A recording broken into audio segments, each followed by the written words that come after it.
oleh Yesus berbicara tentang doa Bapa kami. Yesus bilang, Bapa kami di sorga, dikuduskanlah namamu, datanglah kerajaanmu, jadilah kehendakmu di bumi seperti di sorga.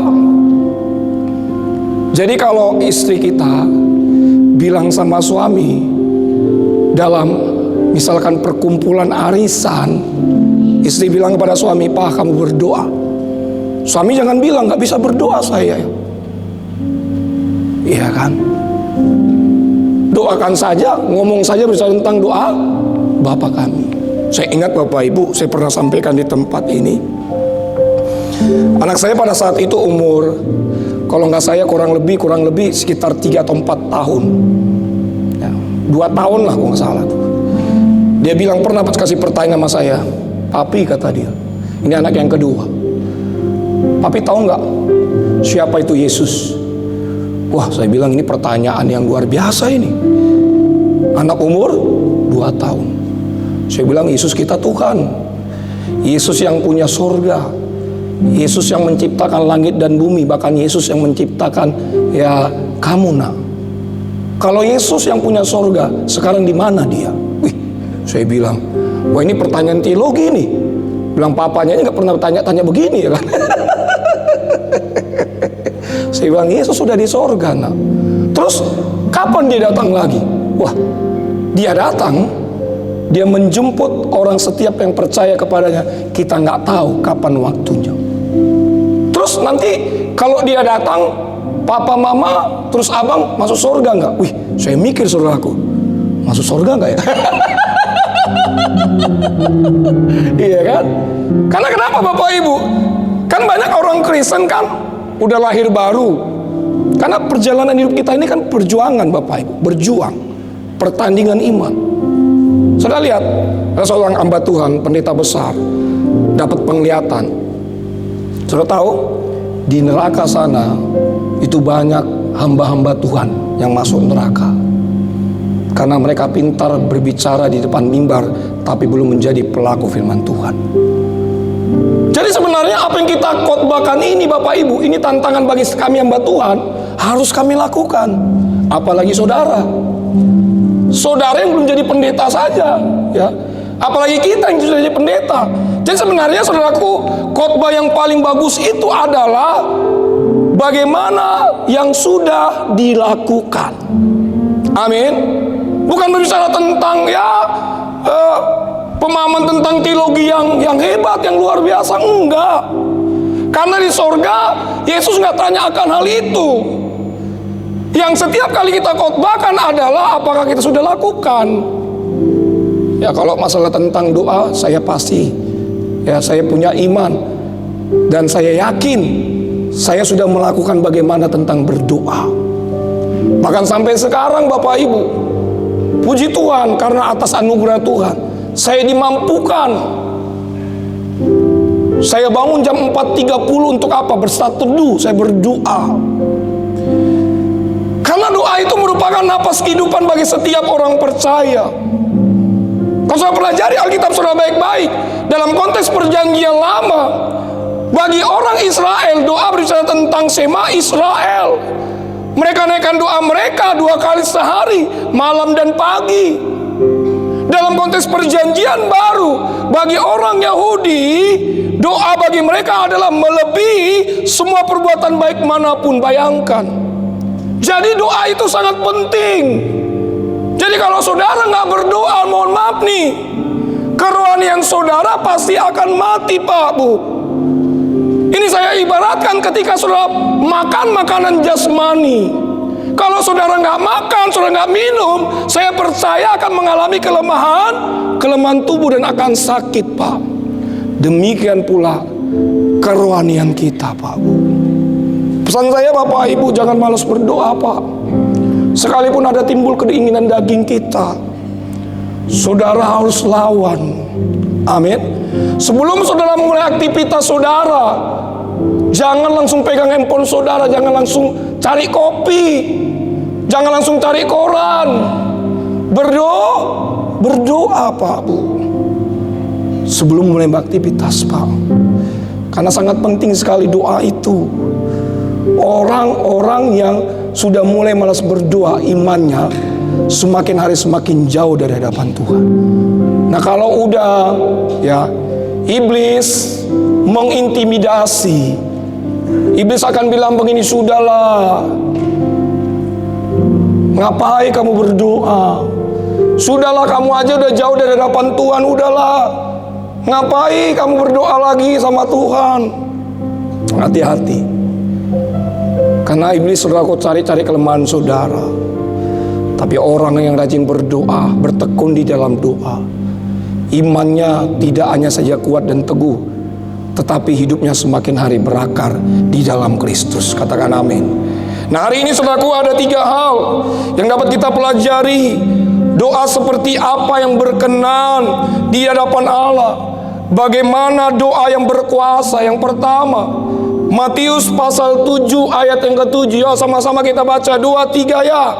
Mintalah, maka akan diberikan kepadamu. Carilah, maka kamu akan mendapat. Ketoklah, maka pintu akan dibukakan bagimu. Yang pertama yang dapat kita pelajari, bahwa doa seperti apa yang berkenan di hadapan Allah. Bagaimana doa yang berkuasa? Kita harus memiliki hati yang haus akan Tuhan. Ada 3 hal yang ditekankan dalam ayat ini. Yang pertama bicara tentang meminta. Meminta artinya bahwa tidak putus-putusnya, tidak jemu-jemunya minta sama Tuhan. Yang kedua bicara tentang cari. Lalu kemudian yang ketiga, ketok. Dari ketiga kata ini artinya bahwa saudara harus memiliki hati yang haus kepada Tuhan. Bilang sama saya, katakan hati yang haus kepada Tuhan. Amin. Ya. Kata mencari Bapak Ibu artinya berusaha, meminta, dan menanyakan. Jadi Yesus memberikan gambaran bahwa setiap orang yang meminta, memiliki hati yang haus akan Tuhan dengan doa, mereka akan dipuaskan. Bapak Ibu yang dikasihi dalam nama Yesus, kalau saudara misalkan haus, apa yang saudara lakukan? Tentu saudara pasti minum, Pak. Demikian pula kerohanian kita, Pak. Kalau saudara haus, tentu saudara mencari Tuhan. Tahukah saudaraku bahwa pemazmur Daud menggambarkan bagaimana hidupnya ketika dia berada di padang gurun. Daud bilang, memberikan gambaran bagaimana seperti rusa yang merindukan sungai yang berair. Demikianlah jiwaku merindukan Engkau ya Allah. Mazmur 42 ayat 2 sampai dengan 4 sampai 3. Yuk sama-sama kita baca 2, 3 ya. Seperti rusa apa? Yang merindukan sungai yang berair, demikianlah jiwaku merindukan Engkau ya Allah. Jiwaku haus kepada Allah, kepada Allah hidup. Bilakah aku boleh datang melihat Allah? Daud ingin pulang ke kampung halamannya. Daud ingin kembali ke bait Allah, di mana pada saat itu Daud sedang mengalami tekanan hidup.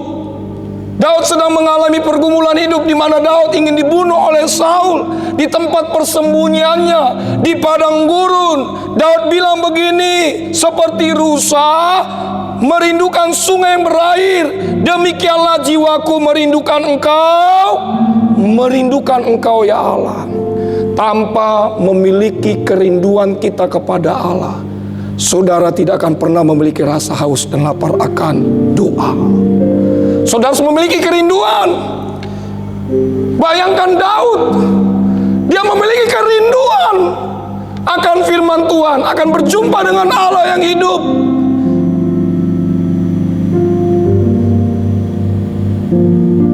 Di ayat selanjutnya, kalau kita lihat di pasal-pasal berikutnya,